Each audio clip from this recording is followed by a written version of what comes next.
Olá, meus amigos e minhas amigas, sejam muito bem-vindos à Cabaninha de Luz, o seu canal de encontro com o mundo espiritual. Hoje, em nosso curso de Tarô, Simbologia e Autodesenvolvimento, estamos na aula 1, a parte 2. Chamamos essa aula de O Despertar do Mago, uma visão psicológica. Vou solicitar que, antes de começar essa aula, façam a vivência com as cartas, que é descrita em um dos vídeos dessa playlist. Vale a pena, não é à toa. Atraia essa vibração para você, atraia a energia dessa carta para você. Pode parecer que o resultado não está vindo, mas algo está sendo ativado aos poucos. Deixe que o seu inconsciente revele as coisas. Então, a figura central do tarô volta a sua ação para os elementos sobre aquela mesa da realidade, o limite daquilo que ele consegue manipular. Aqui, essa é uma visão da Sally Nichols, mas às vezes as pessoas relatam a figura do mago quando tendo poderes infinitos, sobre a criação, sobre a imaginação. É que, do ponto de vista psicológico, sim, a nossa atuação é restrita ao nosso ser interior. A varinha, ela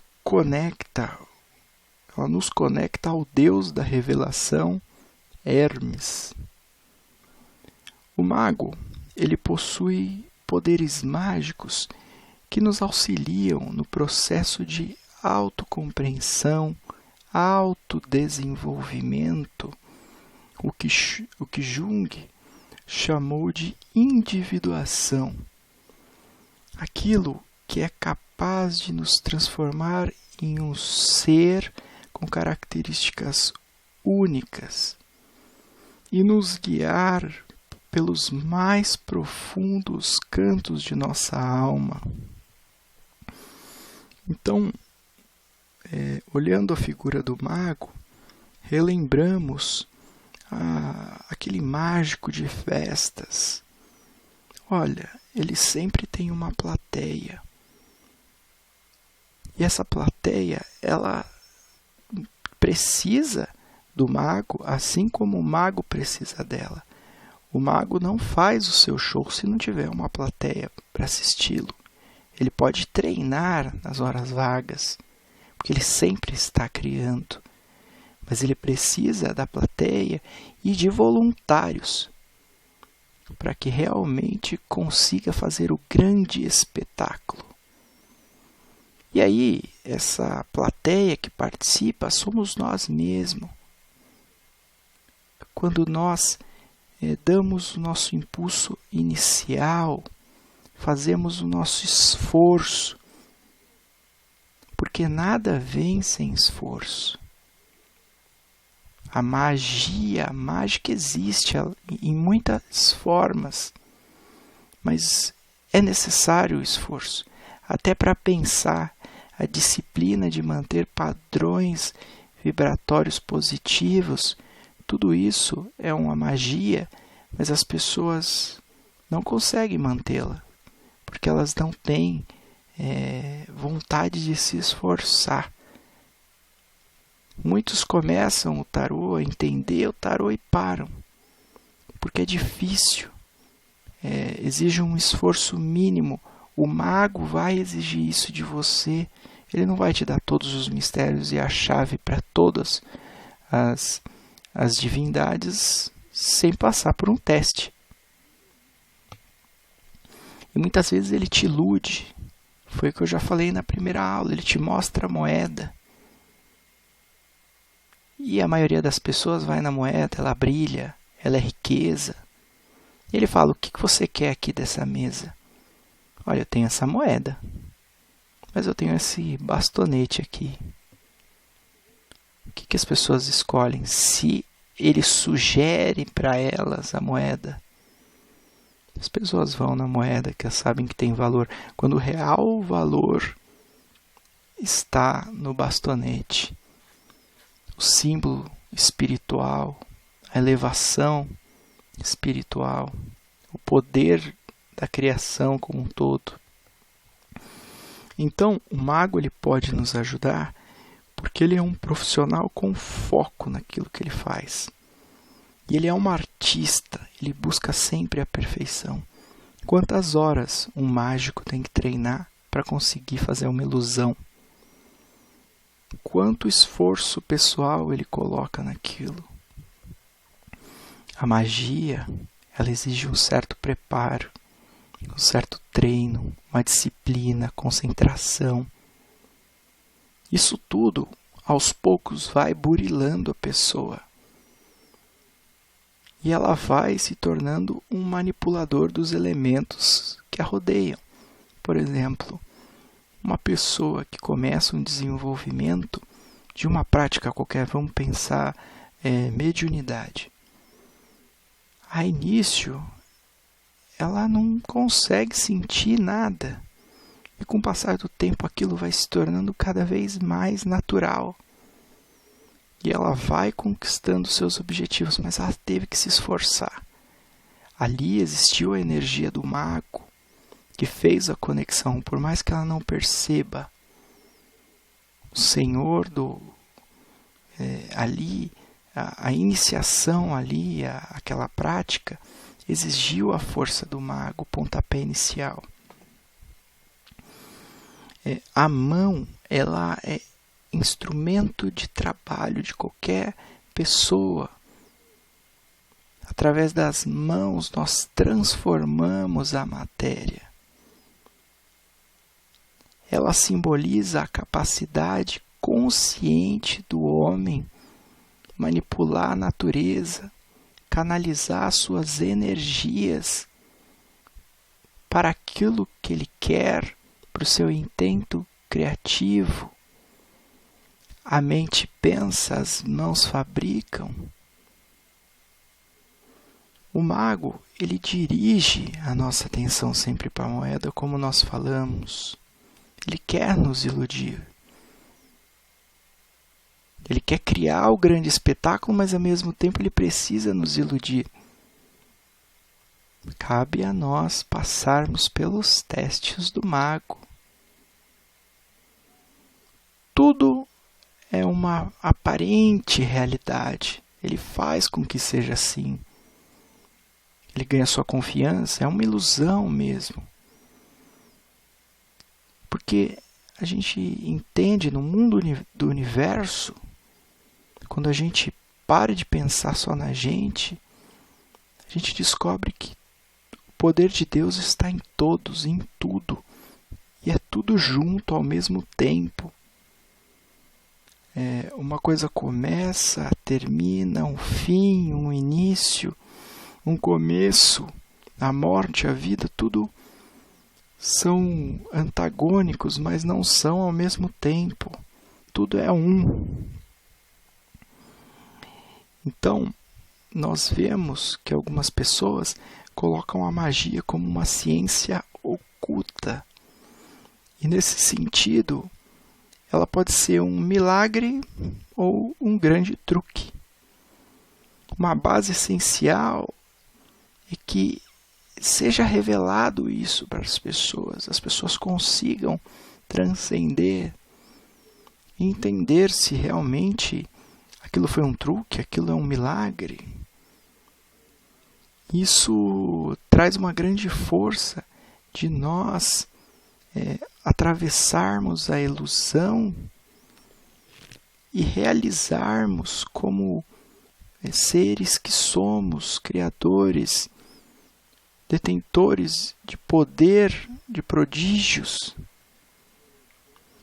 Pode-se dizer que essas fontes ocultas que nós ainda não conhecemos existem. Elas podem ser adivinhadas. E a nossa criatividade, a nossa imaginação pode alcançá-las. As fontes ocultas estão aí em algum local, habitam o nosso inconsciente, mas nós devemos buscá-las, saindo dos nossos limites, compreendendo outras realidades. A autora desse livro, ela traz uma história que é a de Moisés. E é muito interessante porque ela diz que as coisas surgem quando existe uma real necessidade, uma necessidade vital. E ali os milagres acontecem. Porque o milagre, ele só existe em resposta a uma necessidade divina, verdadeira, que vai transcender o ego. E eu digo, aquela pessoa que quer ser uma curadora, uma terapeuta, quando ela tenta entender aquilo que a pessoa está passando e deixa de achar que ela pode saber da vida da pessoa, que ela tem o poder de curar, aí sim ela consegue fazer os grandes milagres, as grandes transformações na vida das pessoas, atuar como um mago, deixar que as energias fluam. O reikiano é a mesma coisa. Quando ele se solta, quando ele permite que as coisas aconteçam, quando ele se desprende do ego, essa energia, esse fluxo do reiki é muito mais forte, é muito mais atuante, porque o ego bloqueia os canais de fluxo dessas energias e muitas vezes, com o canal bloqueado, nós acabamos doando a nossa própria energia vital. É interessante, porque a gente pode transitar por diversas terapias, por diversas teorias do autoconhecimento. Então ela conta a história de Moisés. Vamos lá. E Moisés precisava, as pessoas estavam ali com sede, precisavam muito tomar a água, que é o símbolo da vida, a sabedoria, do conhecimento. E ali, naquele momento de desespero das pessoas, Moisés apenas pega o seu cajado e quebra a pedra. Ele apenas acreditou que ali existia água e bateu o cajado na pedra, abrindo. E ali saiu água em abundância. E as pessoas que estavam ali ao redor de Moisés, elas não demonstraram nenhum, olha, é um milagre, não ficaram admiradas. Porque elas realmente sabiam, elas acreditaram naquele momento, elas tiveram esperança naquilo. E realmente aconteceu. Não é um milagre como nós vemos, Moisés, então, acreditou e realizou aquilo. Benditos são os que saciam a fome e a sede. A fome e a sede também espiritual, de conhecimento, de acreditar, que dominam os seus instintos também, porque existem coisas por trás dessa frase. Saciar a fome e a sede são as necessidades mais básicas do homem. Também podemos entender como a transcendência desses elementos mais terrenos. A sede é a própria bebida, o santo graal, a sabedoria que chega até as pessoas. E nós temos também a fome, o alimento espiritual que nos nutre, que nos concede um fortalecimento, uma conexão com a nossa essência.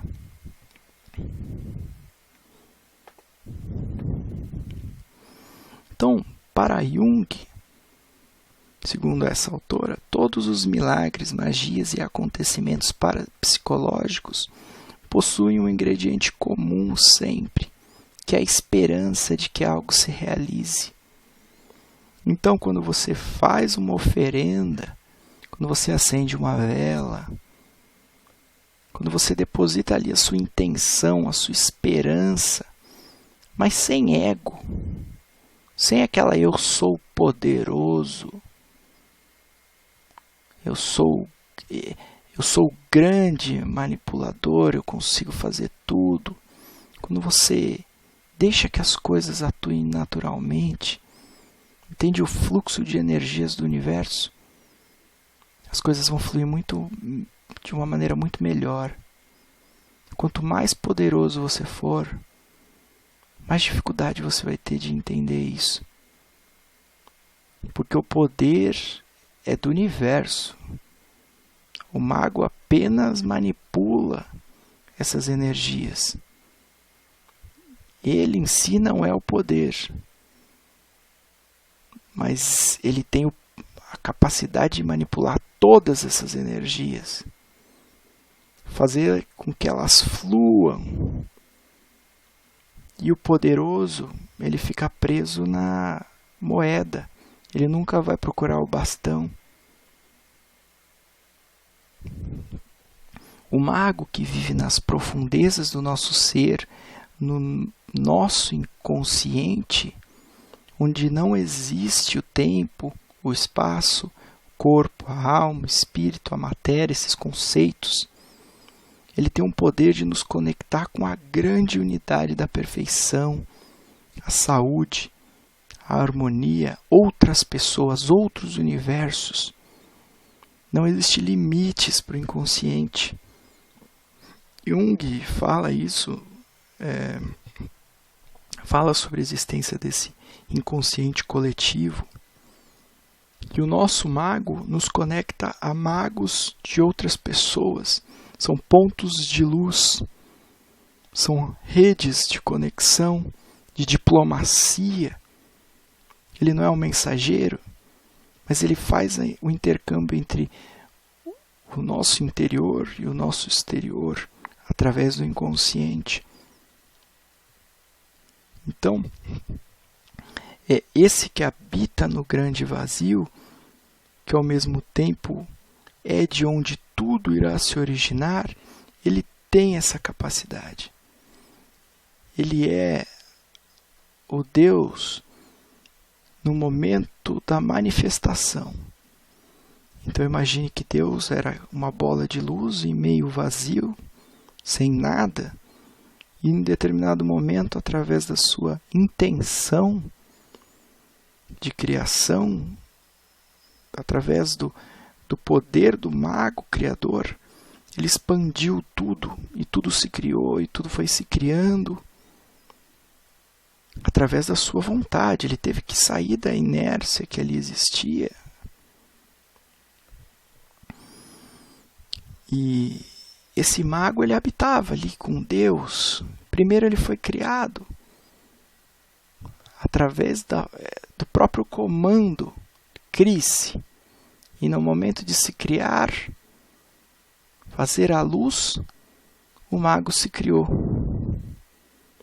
O mago, ele é a própria luz, a própria sabedoria. Então o chapéu possui esse 8 deitado, que é chamado Lemniscata, que simboliza um movimento perfeito e perpétuo da criação, em movimentos às vezes antagônicos. Então nós temos o Yin, o Yang, nós temos a ideia também de Exu, né, que nós trouxemos, e Exu significa esfera, que é aquilo que vai, volta, e você não sabe o começo, o fim, e é a mesma essência. Exu é o primeiro a ser oferendado, é o primeiro a ser... É o que faz a ligação entre Deus e os homens. São a mesma figura, gente, de de culturas diferentes, em cenários, épocas diferentes, falando a mesma verdade. Isso aqui não é qualquer cursinho que faz. Isso aqui, eu não estou me gabando, são coisas que a gente acabou aprendendo de alguma forma, e eu fui trazendo, olha, isso aqui, a gente vai fazendo as conexões, e a gente traz para vocês, talvez por ter essa intenção de fazer as coisas de graça, essas coisas cheguem até a gente. Então, também existe uma outra forma de pensar. O 8 é como se fosse um óculos que nos dá acesso a novas dimensões, mas não dimensões externas, de mundos exteriores, mas uma dimensão interna, aquilo que nós somos e aquilo que nós podemos ser, novas perspectivas através da esperança. Então, esse ser que figura como mago, ele prepara os elementos que vão ser usados na criação. Ele é um ser preparatório inicialmente. E aí depois, quando ele dá o comando, esses elementos se incorporam a essa nova realidade. A varinha, ela é um instrumento que, ao mesmo tempo que concentra as forças espirituais, as forças cósmicas, ela dirige a energia. Ela mostra onde a energia deve atuar.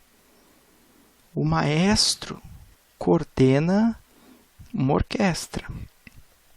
Assim como o maestro do tarô é o próprio mago que consegue coordenar essas energias, manipular essas energias para que elas se apresentem na mesa da criação.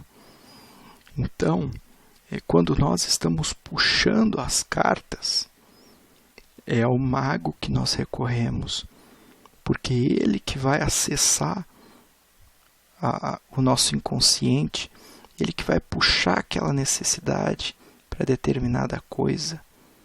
É ele que inicia as coisas. Ele que é o diplomata entre todas as energias ali contidas, o guardião dos mistérios. A varinha segurada pela mão esquerda vai indicar que o poder do mago advém de um dom natural. E é inconsciente, não provém do intelecto do treino. A gente havia falado que a figura do mago, a figura do mágico, ele tem que treinar, ele tem que fazer, ele vai criando, vai testando, vai evoluindo. Sim, mas ao mesmo tempo a gente também falou de Moisés. E aqui o mago, Moisés, ele apenas acreditou e fez, e aquilo se tornou realidade. Assim como Deus diz, faça-se a luz, e a luz se fez. Não existiu um grande um intelecto para se fazer aquilo. O início foi apenas uma demonstração da vontade que é inata a qualquer homem. Basta a vontade inicial de se criar para começar um trabalho.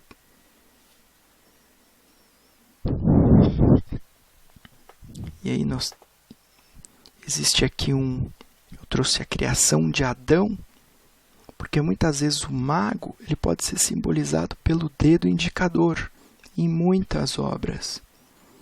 E aqui, na obra de Michelangelo, o poder de Deus, a energia da vida é transmitida à sua criação. Mas não só isso. Deus nos fez a sua imagem e semelhança. Então, nesse momento, ele transfere à sua criação o seu poder divino, a sua mágica capacidade criativa, o seu poder ativo. Então, o mago ele é um grande separador dos recursos. Ele que vai dizer o que a gente precisa, não precisa, ali naquele momento, ele junto com o nosso self, nosso eu interior, nosso Deus interno, nossa mônada, se os dois atuando junto vão saber separar o que é necessário, os elementos dos nossos mundos, e só assim a gente consegue descobrir a nossa essência. Só o mago nos revela como corresponde o núcleo central e os envoltórios externos, aquilo que nos rodeia, aquilo que existe em nós e aquilo que está fora de nós, como eles se ligam, os nossos pensamentos se ligam aos nossos atos, aquilo que a gente faz reverbera no mundo externo, a nossa capacidade de transformação do mundo externo está ligada intimamente ao mago. Ele mostra, ele dá aquele primeiro comando. Aí existem outras energias que nos fazem seguir a carruagem, por exemplo, e tantos outros que nós iremos trabalhar aqui. É lógico que, no primeiro momento, você fala, nossa, mas ele aqui é Deus. Ele não é Deus. Ele é o organizador da equipe. Mas cada cada uma dessas energias vai ter um poder especial ali, uma função dentro do jogo.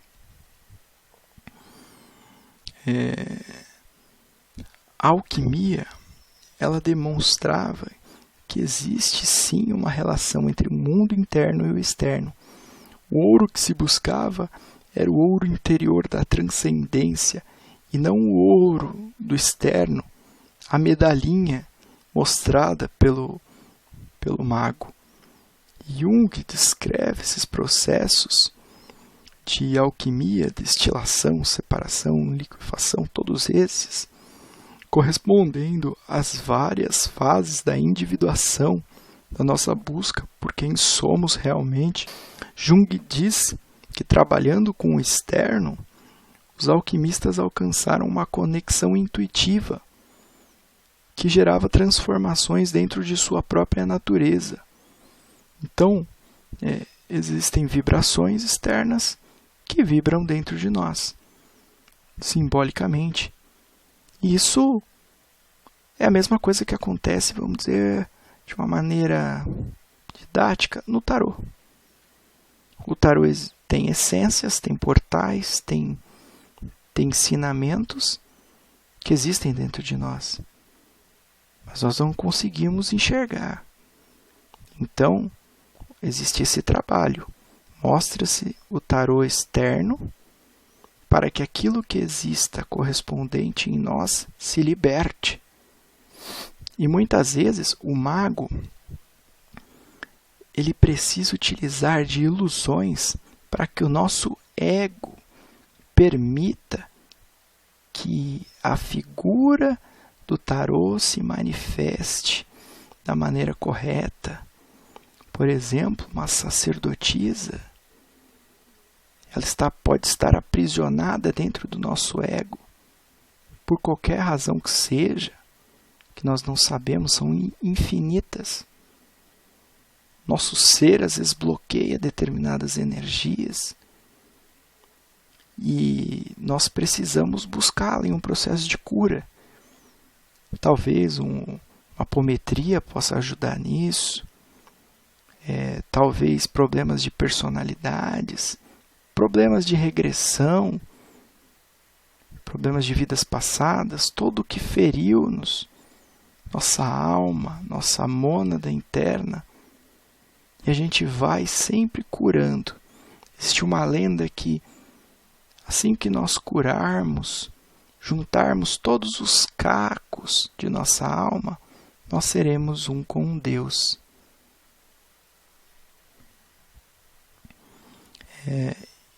Então, esses elementos externos são projeções que existem no tarô. A alquimia é uma alquimia interna. O Mercúrio, que nós já falamos, é o deus da comunicação, que se associa ao mago, também é um elemento da alquimia. E é a substância essencial a todo o processo alquímico. E através dela existem inúmeros paradoxos, sem fim. Ela é conhecida como o Criador do mundo e o espírito aprisionado. Nosso espírito mago, então, ele está aprisionado nessa matéria escura do nosso inconsciente. Às vezes nem aprisionado, mas dormindo. E ele precisa despertar. E cabe a você essa função.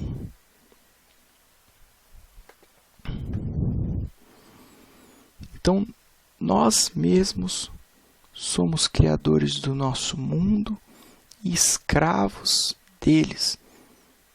dele próprio. Então nós criamos o planeta Terra, todos os homens, e nós somos os criadores, nós moldamos, nós construímos, nós estabelecemos relações aqui. Então nós fazemos um papel efetivo de deuses do mundo terreno. Tudo que ocorre aqui é uma manifestação do homem. Só que, ao mesmo tempo, o homem vai viver naquilo que ele construir. Seja para o bem, seja para o mal. Se ele destruir, ele vai viver na destruição. Ele vai ser escravo da destruição. Se ele construir, ele vai viver em algo bom, positivo. Então, ao mesmo tempo que você tem o poder da criação, você é escravo daquilo que você criou. As pessoas, essa imagem é muito poderosa e as pessoas também nunca pensam nisso. E a gente pensou no mundo, que é algo maior, mas se você pensar na sua casa, é a mesma coisa. Você cria um ambiente negativo, briga com as pessoas. Tudo é algo ruim, tudo é algo negativo. Você criou esse mundo. Você teve participação na criação desse mundo com as outras pessoas que ali estavam. Por que você não solicitou ao mago a diplomacia? Por que você não entrou em acordo para que esse mundo se regenerasse antes do fim? E aí você é escravo dele, porque você tem que viver nele. Às vezes você não consegue sair desse mundo por inúmeros fatores, inclusive financeiros. Mas, uma hora você tem que se libertar. E libertar interiormente também. Novamente, a gente falou da terra, falou da nossa casa e agora a gente fala da gente. Porque tudo são vibrações que vão se repetindo, ciclos que vão se fazendo. Então a gente se fecha. A nossa cabecinha só tem tristeza, só tem angústia. Aí surge a depressão. E o que é a depressão? Se não um pensamento fixo da nossa escravidão, da nossa impotência, nossa falta de conseguir modificar uma situação. Então a gente vive sem alegria. Porque a gente nem pensa que a gente consegue superar aquilo. Algo que a gente criou e muitas vezes a gente está escondido lá. As coisas estão escondidas. Mas dá para a gente sair dessa. Dá para a gente se iluminar. Faça-se a luz. Trazer a luz nessa escuridão toda. Deixar de ser escravo.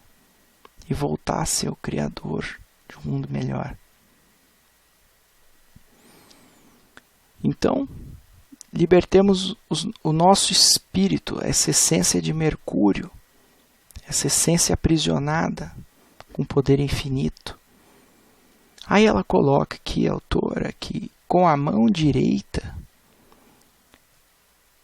indica que seus poderes são mantidos sob o controle do consciente, dedicados ao espírito celeste que está no alto. É diferente do tarô de Marcelle. A mão esquerda ela já aponta para a Terra e é a máxima hermética, como em cima, assim embaixo. Mas, na realidade, é tudo que a gente falou aqui. a figura do Criador do mundo e o escravo dele. Então Waite, ele vestiu o mago de uma roupa sacerdotal e retirou todos os elementos de ambiguidade do mago, o que talvez tenha retirado também a profundidade dos seus ensinamentos, como nós já vimos também. E aí nós chegamos num tópico interessante, que é a sincronicidade de Jung, que denota a coincidência entre um estado interno e um evento externo. Quantas vezes já não passamos por isso? Tivemos os nossos déjà vus, que aconteciam ao mesmo tempo, então a gente acordava assim assustado, nossa, aconteceu tal coisa com uma pessoa, e acontecia. Ou lembrávamos de uma pessoa e essa pessoa também lembrava da gente. São encontros no nosso inconsciente coletivo.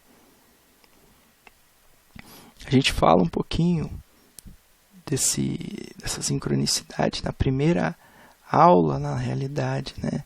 Aula inicial, introdutória do tema. Porque pessoas em lugares totalmente diferentes, sem nenhuma conexão, índios, e depois outros índios isolados, têm as mesmas lendas, com as mesmas pessoas, os mesmos significados aparentes. Não é a mesma pessoa em si, mas é o mesmo personagem, o mesmo mito ali. Desculpem, travou tudo aqui. Então, por que pessoas isoladas, em continentes isolados, teriam esse mesmo mito? Que existem algumas respostas. Nós temos a mesma essência, os mesmos órgãos, as mesmas necessidades fisiológicas, as mesmas necessidades emocionais. E isso gera um estado de criação natural de determinadas estruturas psíquicas. Por outro lado, existe essa ideia de que uma espécie de corrente nos conecta, uma espécie de rede nos conecta, e essa é chamada de inconsciente coletivo, porque ela se estende e interliga todos os seres de modo inconsciente. Ela habita na essência universal de cada um. Segundo o Jeff, que é citado por Nichols no livro, Jung subentende a coincidência significativa de um evento psíquico com um evento físico, que não pode ser casualmente ligado um ao outro e separados no espaço ou no tempo. Exemplo, o sonho que se realiza. Tais fatos seriam possíveis porque o espaço, o tempo e a causalidade são relativos ou abolidos quando falamos em inconsciente. O consciente, ele reduz a processos aquilo que é ainda unidade no inconsciente. Deste modo, nós dissolvemos e trazemos obscuração à realidade recíproca dos acontecimentos no mundo uno. Ou seja, no mundo inconsciente, tudo é uma coisa só. E quando nós trazemos para a consciência, a quantidade de dados e informações é tão gigantesca que nós não conseguimos assimilar as coisas da maneira como realmente elas são. Imagine uma imagem que é vista em frames. Nós não conseguimos notar algumas coisas. Nossos olhos físicos apenas acompanham determinada velocidade. A partir de um determinado momento, não conseguimos mais acompanhar o que se passa ali. E é assim que o mundo espiritual existe em outras frequências, em outros frames, vamos dizer assim. Então, o mundo, a gente não consegue assumir e entender e racionalizar tudo de uma vez que existe um inconsciente. Por sua vez, a conexão inconsciente, ela é como se fosse um grande bloco de algo gigantesco que conecta tudo. Na minha visão, é uma expressão da nossa essência divina. E ali tem tudo. O mago, ele acaba por... Gente, desculpa. Hoje, esses dias eu tô com uma tosse, gripe, tá complicado.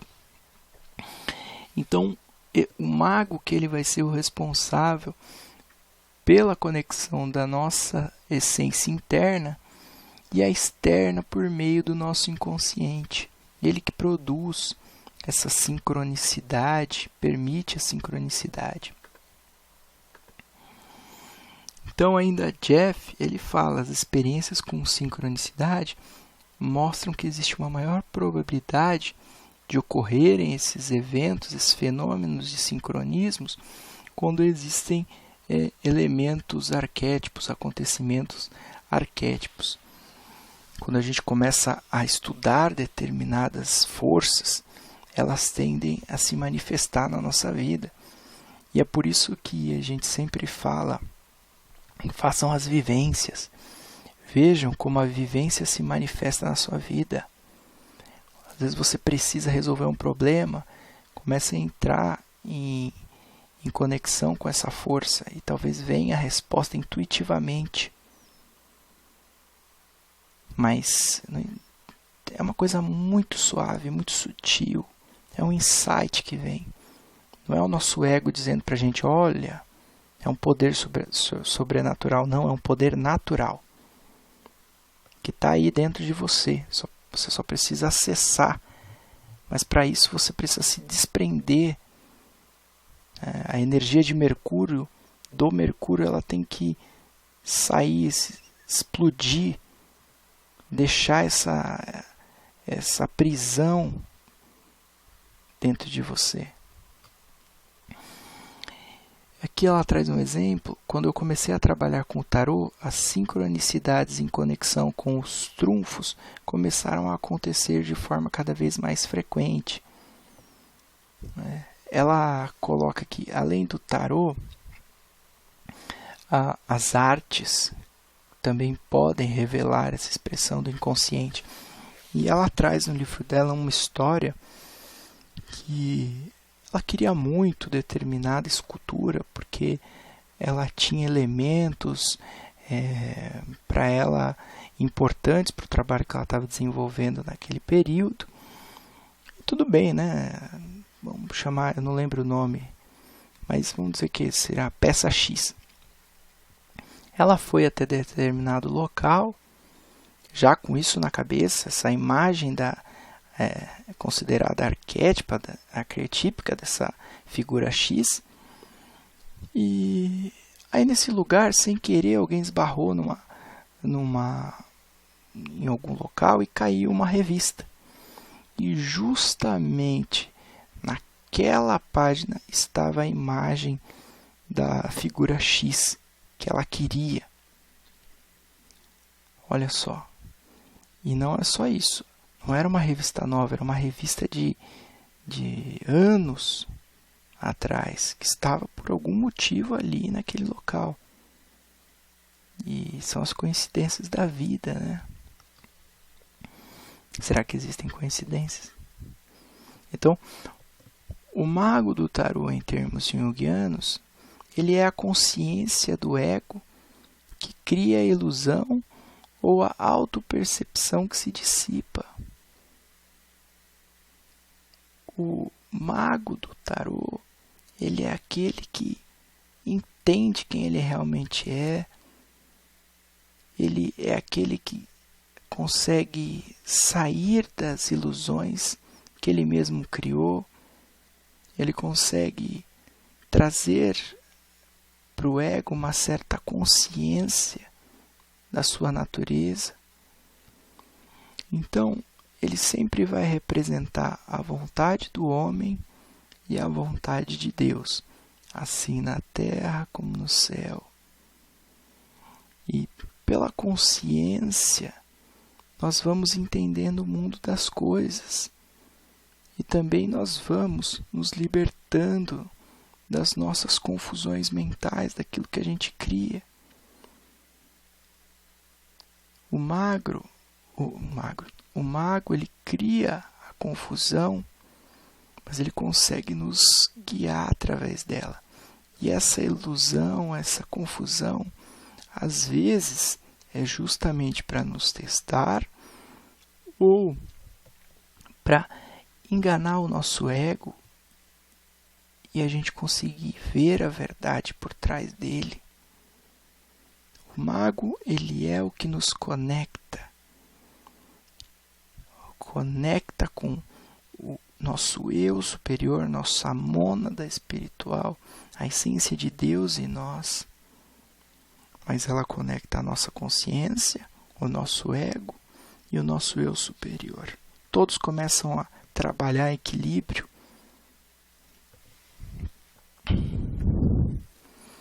Então, uma última questão é a sombra. A sombra, ela personifica as qualidades em nós mesmos que nós preferimos que não existissem, que nós não queremos perceber, que nós não queremos admitir, pois elas sujam a nossa imagem polida, a imagem que nós criamos, a imagem que nós queríamos que existisse e às vezes não corresponde à realidade. Nossas sombras, elas estão nos nossos sonhos, nas nossas vivências e principalmente elas estão nas críticas aos outros. Quando você não gosta de uma pessoa, você vai lá e critica. Quando você vê uma pessoa e já está aquele, meu santo não bateu. Pode olhar que ali vai ter alguma coisinha sua. Geralmente tem. Eu não sei porque eu não gosto daquela pessoa. Aí você vai olhar, tem algum aspecto seu ali, que é o seu inconsciente dizendo que existe uma relação inconsciente com outra pessoa. Então ali eles se comunicam, você não vai perceber. E aí você começa a trabalhar isso, ver quem é a pessoa, conhecer a pessoa. E muitas vezes esse incômodo é mútuo. Mas ao mesmo tempo, essa rusga, ela pode ajudar. Porque aí você viu no outro um defeito. Se você conseguir assimilar esse defeito, essa sombra pode se tornar uma força e te ajudar para o resto da sua vida. Porque aí você se torna um ser humano integral. Sombra, luz, tudo é um só. As sombras do nosso inconsciente se tornam mais claras. A ilusão se torna menos repetitiva. Então é isso, gente. Cuidado ao criticar os outros, porque sempre tem um pouquinho da gente ali. E melhor, quando nós entendermos essa sombra em nós e nos outros, nós podemos nos curar, curar os outros e curar o mundo. Então é isso. Vamos recuperar a nossa sombra e nos tornarmos mais fortes. Todos estamos num processo de cura. Todos. O mais rico, o mais pobre, o mais doente, o mais saudável. Todos temos algo a ser curado. Obrigado, gente. Mais uma vez, desculpem, minha voz tá horrível, às vezes é até ruim, mas espero que tenha passado a informação. Achei uma aula legal, deu para passar aquilo que eu queria.